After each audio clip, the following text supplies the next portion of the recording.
All right, let's jump right in. In this explainer, we're going to trace a really powerful and, honestly, provocative argument. And it's this, that systems of racial control in America don't just go away. Instead, they evolve. They adapt.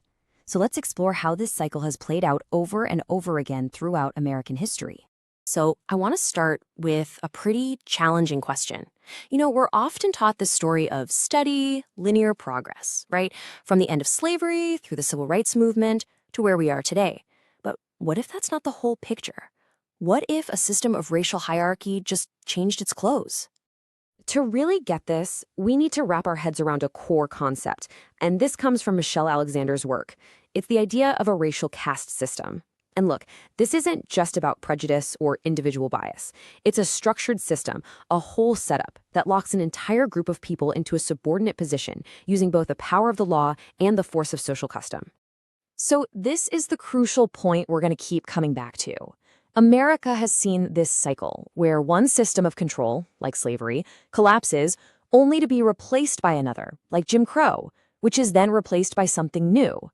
The forms change, but the function, keeping a racial hierarchy in place, well, that endures. Okay, so let's start at the beginning. We're going to look at the first two major systems that really defined American history for hundreds of years, slavery and the Jim Crow era that came right after it. So the foundation of it all was slavery. And you have to understand, this was an economic system first and foremost. As you see in works like Black Labor, White Wealth, it was quite literally a brutal and incredibly efficient machine. It was designed to extract labor and build the economic power of the nation, enriching one group directly at the expense of another.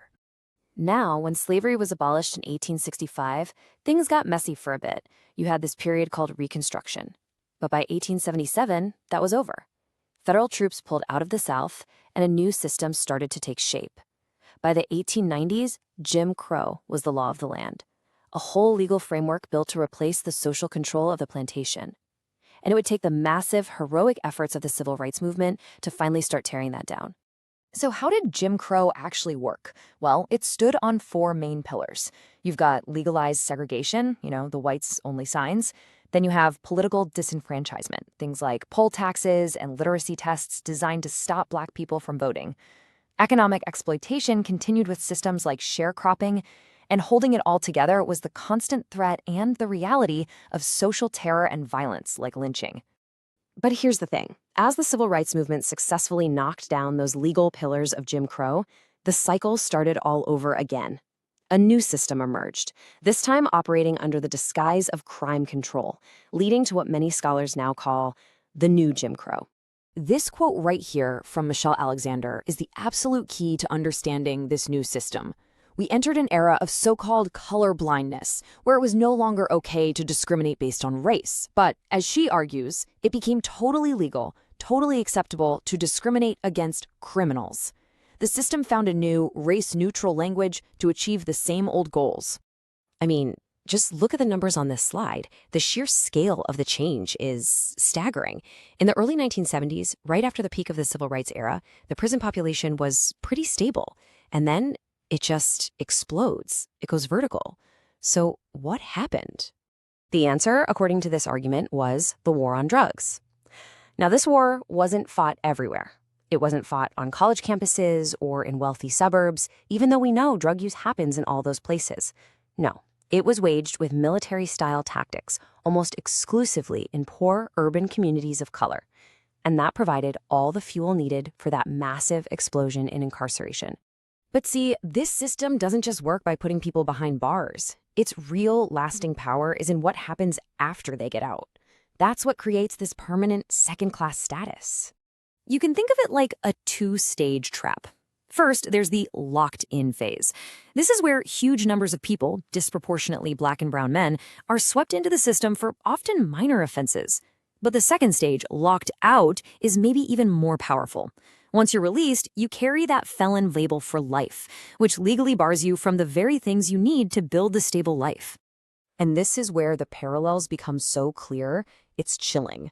Under the old Jim Crow, you lost your right to vote because of poll taxes. Today, you lose it because of felony disenfranchisement laws. Discrimination used to be legal based on your race. Now it's legal to discriminate based on your criminal record. In housing, employment, you name it. The social stigma just shifted from colored to criminal. So what does this all add up to? The creation of what Alexander calls a new undercaste. This is a massive group of people who aren't just at a disadvantage. They are permanently locked out of the mainstream economy and civic life by this huge web of laws, policies, and social stigma. And this brings us full circle, right back to the economics of it all. By systematically shutting millions of people out of the job market, out of stable housing, out of any real chance to build stability, this system just reinforces that staggering wealth gap that has its roots all the way back in slavery. The numbers today are just stark. Black Americans own a tiny, tiny fraction of the nation's wealth.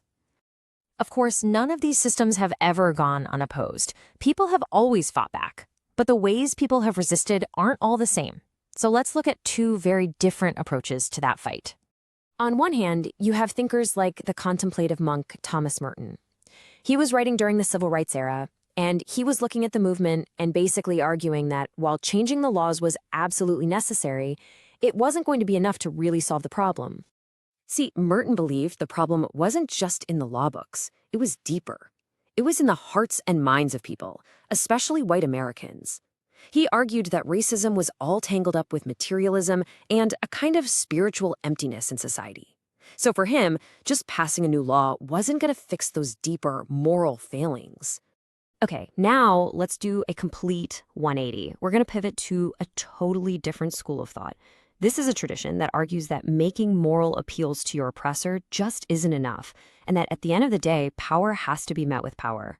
And you really can't get more direct than these powerful words from the journalist and activist Ida B. Wells.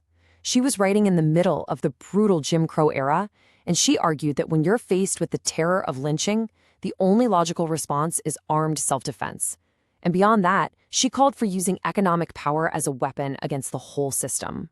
So this tradition of resistance is built on a whole different set of tools, right? It's about self-defense against violence.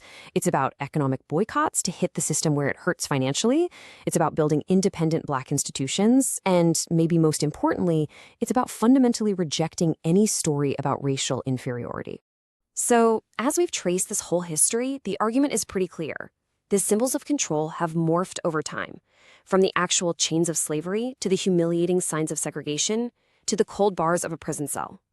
Each system looks different on the surface, but each one has served the same fundamental purpose, maintaining a racial caste.